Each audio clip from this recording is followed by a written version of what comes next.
This video discusses the DNA and ancestry of America's most notorious serial killers. The content is disturbing. Viewer discretion is strongly advised. Ted Bundy, Jeffrey Dahmer, Ed Gein, H. Holmes. Names that still terrify America decades after their crimes. But here's the question no one asks. Did their DNA make them killers? Can evil be inherited? Is there a genetic code for murder? Or do normal bloodlines produce monsters? Welcome to Famous Roots. Today we're conducting a DNA investigation on America's deadliest serial killers. What we found challenges everything you think you know about nature versus nurture. This is our most disturbing investigation yet.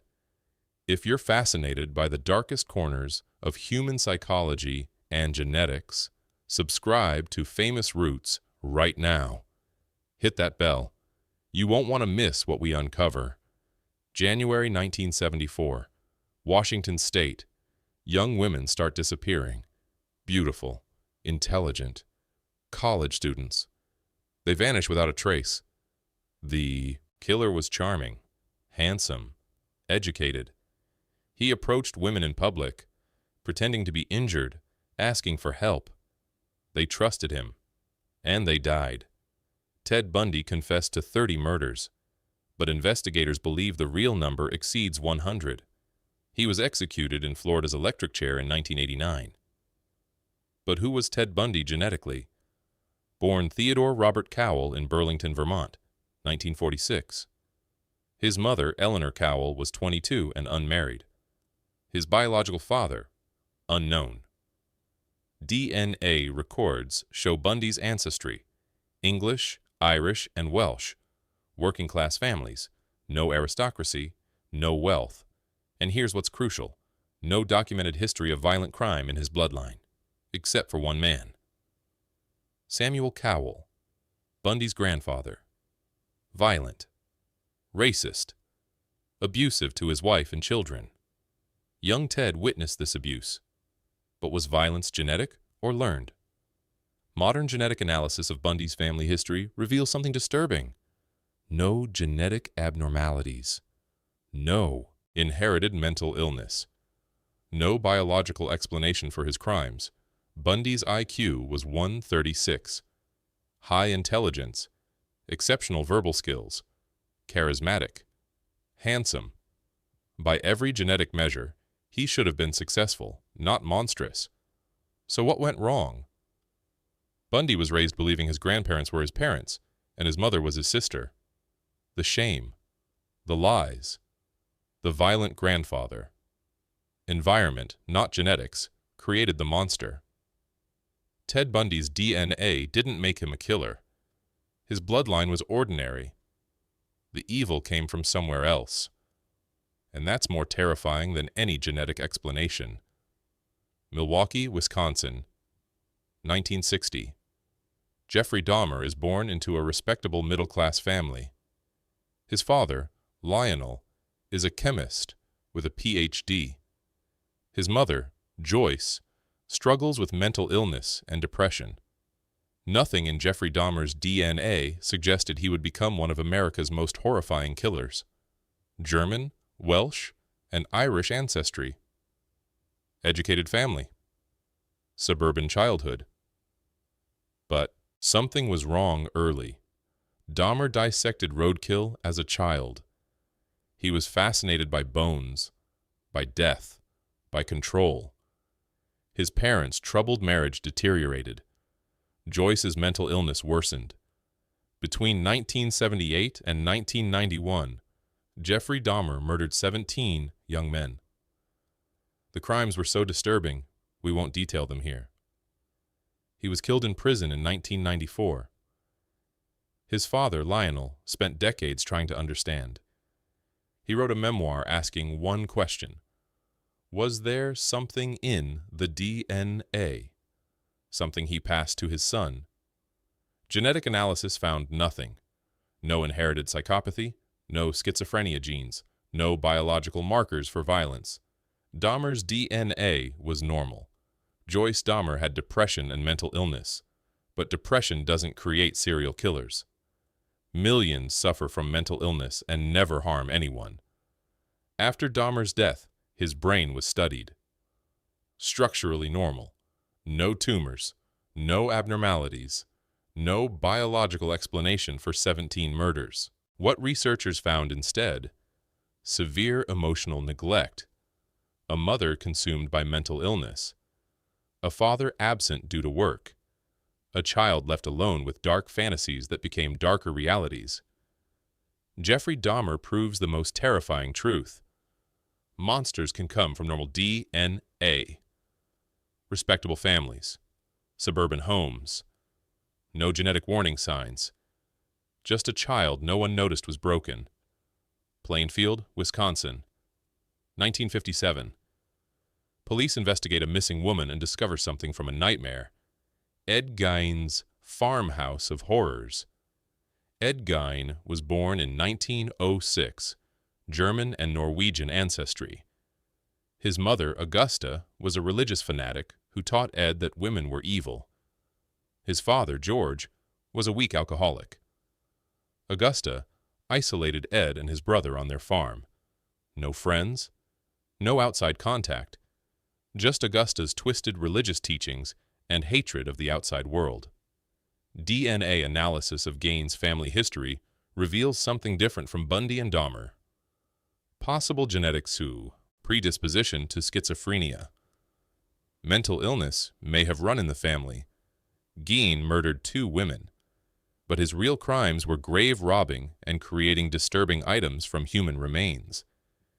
His story inspired Psycho, the Texas Chainsaw Massacre, and The Silence of the Lambs. Gein was found legally insane, diagnosed with schizophrenia, spent the rest of his life in a psychiatric hospital. He died in 1984. Ed Gein represents a combination: possible genetic mental illness plus extreme isolation and psychological abuse. DNA alone didn't create the monster, but it may have provided the foundation. 1893, Chicago. The World's Fair attracts millions, and a doctor named H. Holmes builds what newspapers will later call a murder castle. Born Herman Webster Mudgett in New Hampshire, 1861. English ancestry, New England family, respectable bloodline. He became a doctor and pharmacist. Holmes's DNA showed no history of violence, no criminal ancestors, no genetic abnormalities. His family was ordinary, law-abiding, middle class. But Holmes built a hotel designed for murder. Secret passages, soundproof rooms, gas chambers, trapdoors to the basement. He confessed to 27 murders but claimed 200. His victims were mostly young women who came to Chicago for the World's Fair. They disappeared into his hotel and were never seen alive again. Holmes was hanged in 1896. Before his execution, he showed no remorse. He claimed he'd been born with the devil inside him, but his DNA tells a different story. Modern psychology recognizes psychopathy, the inability to feel empathy or guilt. Some research suggests genetic components, but in Holmes's family, no evidence, no pattern. H. Holmes forces us to confront a disturbing possibility. Some people are simply born without conscience, not because of DNA we can measure, but because of something we don't yet understand. John Wayne Gacy. The Killer Clown. 33 young men and boys murdered between 1972 and 1978. Gacy's DNA, Polish and Danish ancestry. His father, John Stanley Gacy, was an abusive alcoholic who beat young John and called him weak and stupid. No genetic abnormalities in Gacy's bloodline, but a clear pattern. An abused child became an abuser. Not genetics. Learned violence. But then there's Albert Fish. born Hamilton Fish in 1870, Washington, D.C. And here, we finally find genetic mental illness. Fish's family had documented mental illness across multiple generations. His mother's family had 4 members institutionalized, uncles in asylums, clear genetic pattern. Fish himself showed signs of severe mental illness from childhood, religious mania, self-harm, delusions. He murdered at least 3 children, possibly over 100. Fish was executed in 1936. Of all the killers we've examined, only Fish showed clear genetic predisposition to mental illness. And even then, mental illness doesn't equal murder. So what does the DNA tell us? We examined 6 of America's deadliest serial killers. Here's what we found. Ted Bundy, normal DNA, no genetic abnormalities, working-class ancestry. Jeffrey Dahmer, normal DNA, respectable middle-class family, no genetic markers for violence. Ed Gein, possible genetic schizophrenia, but combined with extreme abuse. H. Holmes, normal DNA, no family history of violence. John Wayne Gacy, normal DNA, abusive father, but no genetic disorders. Albert Fish, clear genetic mental illness across multiple generations. 5 out of 6 showed no genetic predisposition to violence. Only 1, Albert Fish, had documented hereditary mental illness. And even mental illness doesn't cause murder. Modern research shows some genetic factors in violent behavior. Low MAOA enzyme, certain dopamine receptor variants. But millions carry these genes and never harm anyone. The terrifying truth? DNA doesn't create serial killers. Normal families produce monsters. Respectable bloodlines hide darkness. There is no genetic test for evil. What we do find: childhood abuse, neglect, isolation, and trauma in almost every case. Not genetics, environment, choices, and something we still don't fully understand: the human capacity for evil.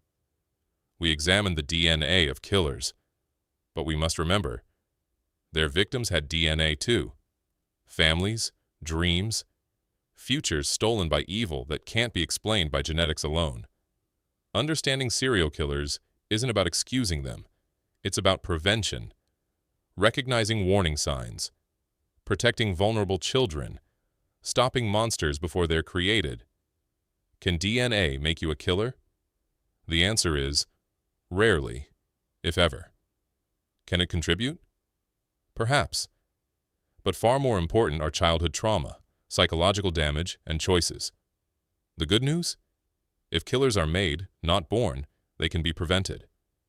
Better mental health care, recognizing abused children, intervention before. Tragedy. Ted Bundy, Jeffrey Dahmer, and the others came from normal bloodlines. They became monsters through a combination of environment, psychology, and choices. Their DNA didn't doom them. And that means DNA doesn't doom anyone. If this investigation into the darkest corners of human psychology fascinated you, subscribe to Famous Roots for more DNA investigations. We uncover the genetic truths behind history's most complex figures. Thank you for watching this difficult but important investigation. And remember, your DNA may influence you, but your choices define you.